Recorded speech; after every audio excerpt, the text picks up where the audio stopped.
Thank you, Kathy. Oh, friends, that's the message right there. That is hot. Wouldn't you agree? Thank you so much. We can really give the benediction and going home after the offering. As we culminate this month of believing, it's been a month of faithing for us here at Unity. We have set it as our intention to grow spiritually, to mature spiritually, and we've looked at the first tool that we can use towards spiritual growth and spiritual maturity, and that is faith. And as we hold in mind this idea of faith, as Charles Fillmore calls the perceiving power of the mind, linked with the power to shape substance, for the next several minutes I would like to talk to you about the magic of believing. The magic of believing. Can we affirm this 3 times? The magic of believing.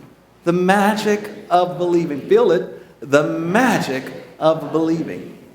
Friends, there is magic. There is magic in your faith and magic in the ability to believe. And it's my prayer that there's something that will be shared that will empower us or encourage us, inspire us to go forth from this place today, tapping into the magic of the universe through our very own faith, simple beliefs that has tremendous power.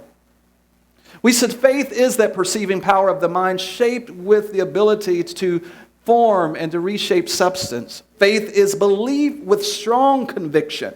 Belief with strong conviction in something for which there may be no tangible proof or evidence. Strong conviction that tells me, although there's no evidence, I still yet believe. It is that part of us that grabs a hold of us. And someone may know what I'm talking about. It grabs a hold of you from the deepest part of your being that tells you that there's something better, something bigger, something greater in store, but you just have to hold on and stay the course until it comes through. Faith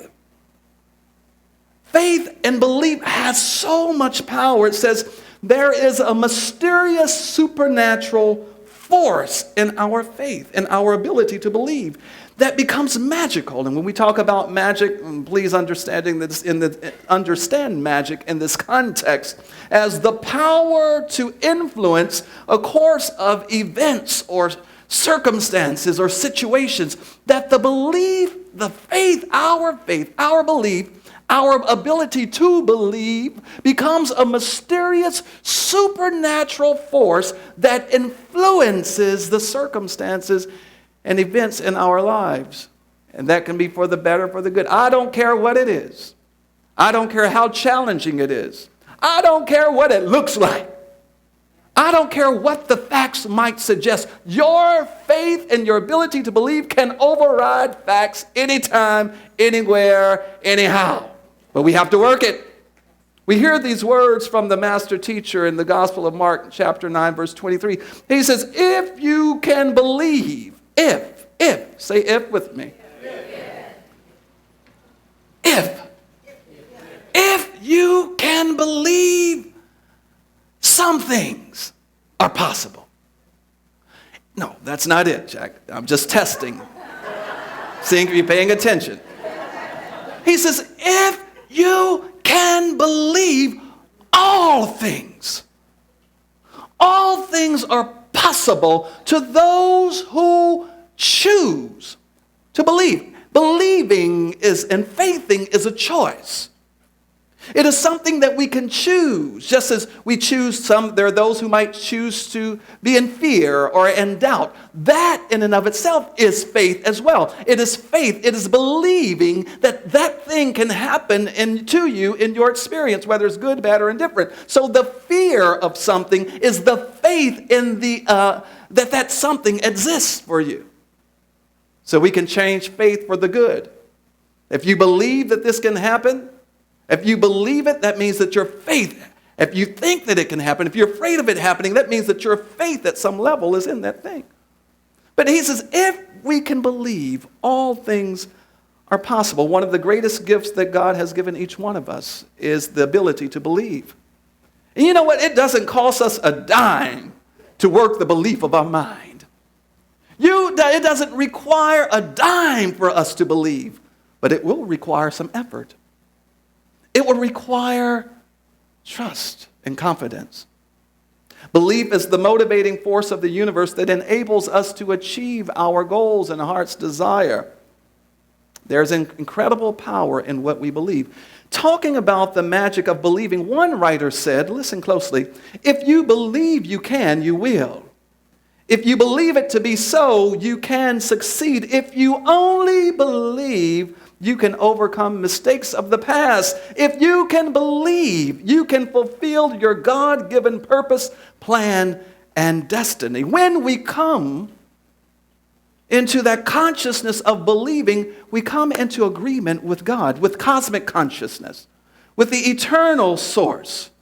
We come in agreement with the omnipotence and the omniscience of the universe. When we believe, when we choose to believe, we are standing in agreement with God. And Reverend Frederick Eichring would say, when you agree with God, you'll win every time. When we agree with the divine mind that all things are possible. All things. Let's affirm it 3 times. I feel someone really need to get this truth this morning. Say it 3 times. All things are possible. For me. All things are possible for me. Come on. Put your name in there. All things are possible for Jack L. Bomar. And when we do these mind treatments, it's just not uttering words. We are impressing the conscious phase of our being. And if we can get the attention of the conscious phase of being and allow the truth to penetrate and make its way to the subjective phase of being, the subconscious phase of being, then the seed of possibilities will begin to germinate, and then it will produce itself in our life, world, and affairs. Let's affirm it again. All things are possible for Jack L. Bomar. Some of you still missed it. Let's do it again. Listen. You can put my name in there if you're uncomfortable putting your own name. Come on, say it. All things are possible for Jack L. Bomar. You got it. The Apostle Paul says in Ephesians chapter 1, verse 19, he prayed that we might understand, it says it there, that we might understand the incredible greatness of God's power for those who believe, which means that right here, right now, the creator of the universe. Think about this. Come on, take a deep breath and let go. Now get your conscious mind out of the way and get this truth. I want you to catch it. Catch it like you're ready to catch a football that's happening, that's being thrown. I'm throwing it early, and it will lead you to a win every time. Catch it. Catch it in your mind. It says that right here and right now, the creative power, the omni-activity, the omniscience of the universe, cosmic consciousness, eternal source is waiting and ready to release the power of healing, the power of restoration, the power of love, the power of promotion, the power of abundance, miracle working power, magical power to those who believe. I know I'm preaching to the choir to many of you. Believing is the first step. Solid rock faith is the first step to spiritual maturity, spiritual growth. I shared with the earlier service, I was reminded, it was right after high school. In high school, and forgive me for sharing personal stories, I was taught you don't bring in your personal stories into your message. But yet I feel this one coming forth and coming through, because I don't know yours, okay? Right after high school, and I was working as the bagging groceries and all of that in the supermarket. But I felt like it was time for me to step into greater economic stability and security. And I was talking to my sibling, and she was working this job, and she was doing very well. She says, Jack, you should come and apply at where I'm working. And I'm like, okay. So I'm like, well, when do I do that? So I went and submitted my application. And then she says, well, she asked me maybe a day or so later, did you submit your application? I'm like, yes. She says, well, I'll talk to the supervisor on that shift to see, let him know that you've submitted your application. Well, she goes and has this conversation, evidently, comes back. She says, Jack, listen, you need to go meet the supervisor of that shift, third shift, on this day at this time. He knows that you're coming. He has a job for you. Now, I know this sibling. I know her. I know she can get things, she can misinterpret some things and get things all wrong. But I believed what she said. And that night, that time, I showed up at that location to work. Now, when I got there, the supervisor wasn't there, the shift manager. And so there were some other workers, and I'm like, so, well, who are you? I told them, I'm Jack, and I'm here to work. And they said, well, we didn't know, we were not aware that you were coming tonight. I'm like, well, I was told, my sister told me that the supervisor said I'm to show up tonight to work. They said, well, we do have one position open, and you might as well come on and start working. I worked the whole shift. At the end of the shift, the supervisor was there, happened to be making his rounds, and when he saw me, he asked, well, who are you? I said, well, I'm Jack Bomar. He says, well, what are you doing here? I said, I'm working. Well, who hired you? I'm like, you did. When did I hire you? Well, my sister told me that you told her to tell me to come and start working tonight. He says, no, I told her to tell you to come and interview with me. I'm like, well, I've been working the whole shift. Don't you know they kept me on? That belief that there was something, it only takes, I know might sound irrelevant, but that childlike faith, and friends, let me tell you, see, when that faith, that belief began to grow, and as it grows within us, it becomes greater confidence. And that faith has led me to make I have shown up on many doors and say, hey, there's a position here for me, and I intend to work this position today.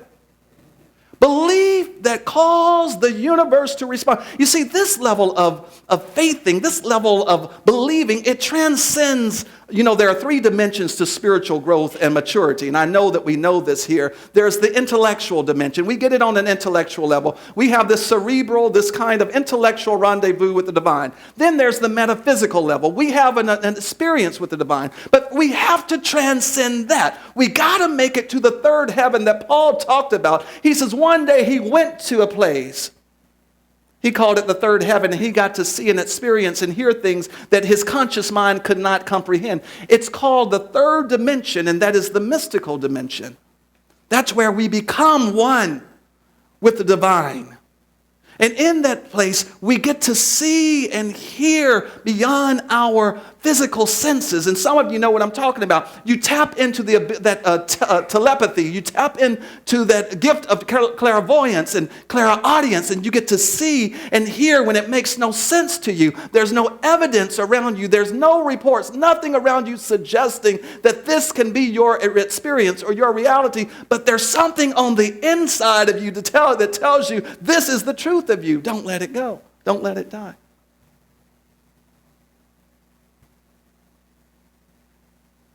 It says there was a lady who was diagnosed with cancer in her bladder. For 8 years, she experienced more than 180 procedures trying to become well. And Western medicine told her there's nothing more that they could do.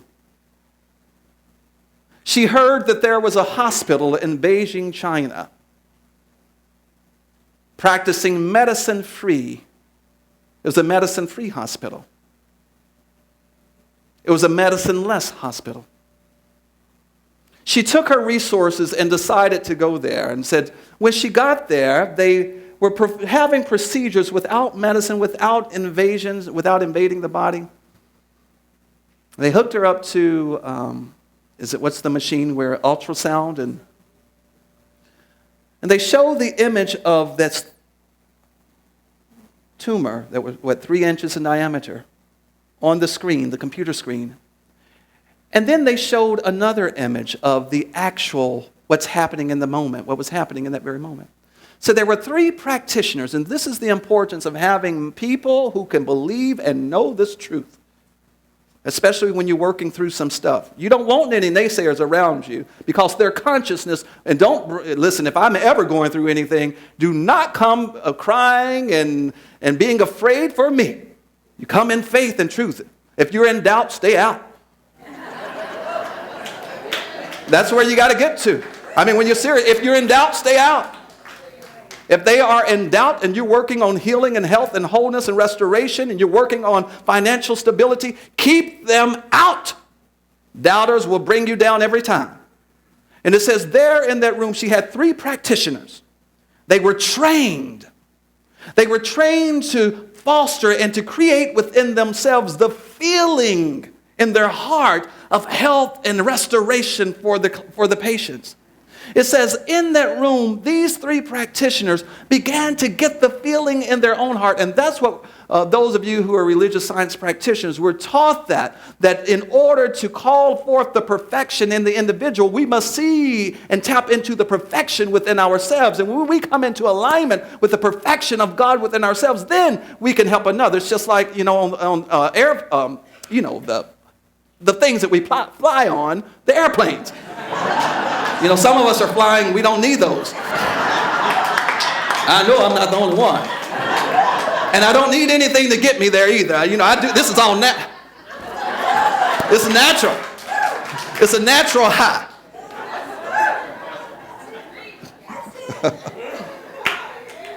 Now, where was I going? I'm serious, where was I going?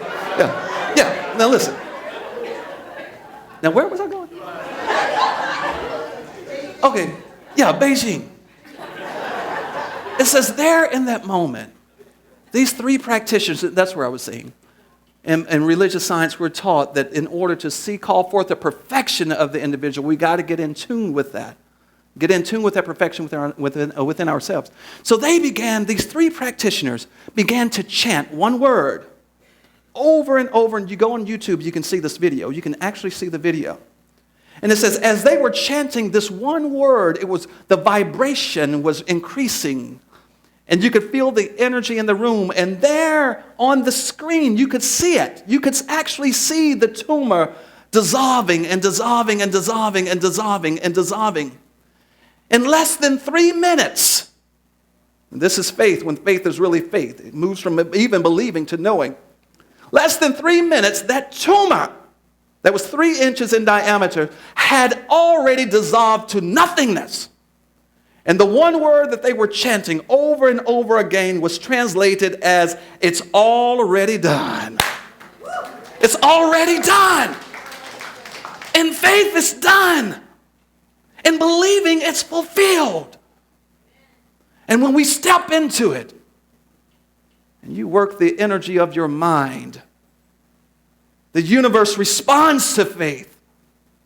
All of nature, as Ernest Holmes says, will begin to conspire because we believe. We believe.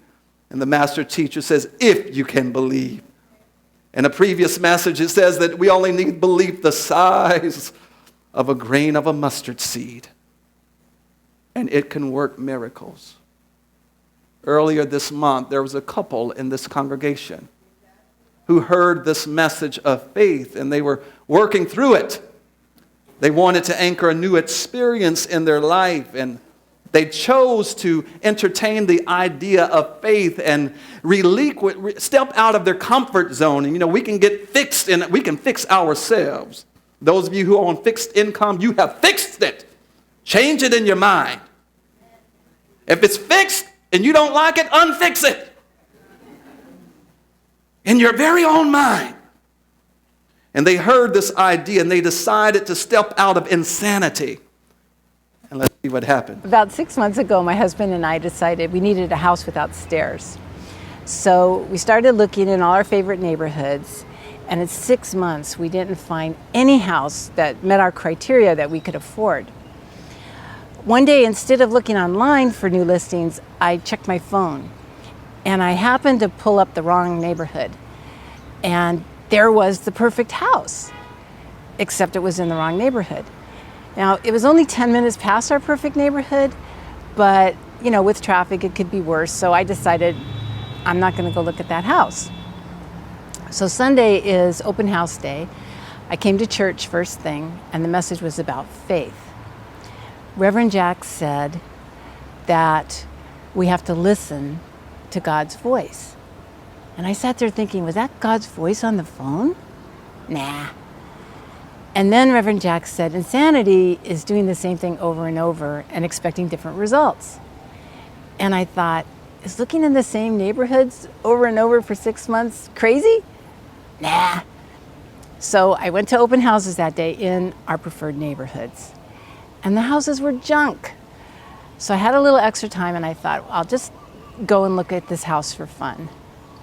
And of course it was perfect. And the first time I stepped into the garden, I heard God say, this space is sacred. So next month we're moving. And it's all because of listening to God's voice as it appeared on the phone and following it in faith. So friends, the universe responds to your faith. Your faith is the key that unlocks the door to God's will, God's plan, God's world. It is the kingdom of God. And the mystical teachings, the mystery teachings, it is an inner world. And it requires faith. The only way we can get in there is through our faith. Choose to use it this month, this week. Nurture faith. Nurture the idea of believing. That's why coming to these assemblies, especially if you're going through a situation or having a physical condition, get in here. The music, the prayer, something will happen. It could be a smile or a hug that will lift your faith. And then the other thing, get at least one or two people that will touch and agree with you and work the principle, the mastermind principle that Jack Boland taught in his mastermind journal. Work the principle that says, where two or more are touching and agreeing, there I am in the midst. That when we come together, two faithful individuals who can affirm with you, and then you stand on your faith believing. And begin to affirm over yourself, all things are possible. All things are possible for me. Come on, try it out. All things. Put your name in there. I dare you. Put your name. All things. Try it again. All things are possible for Jack L. Bomar. God bless you.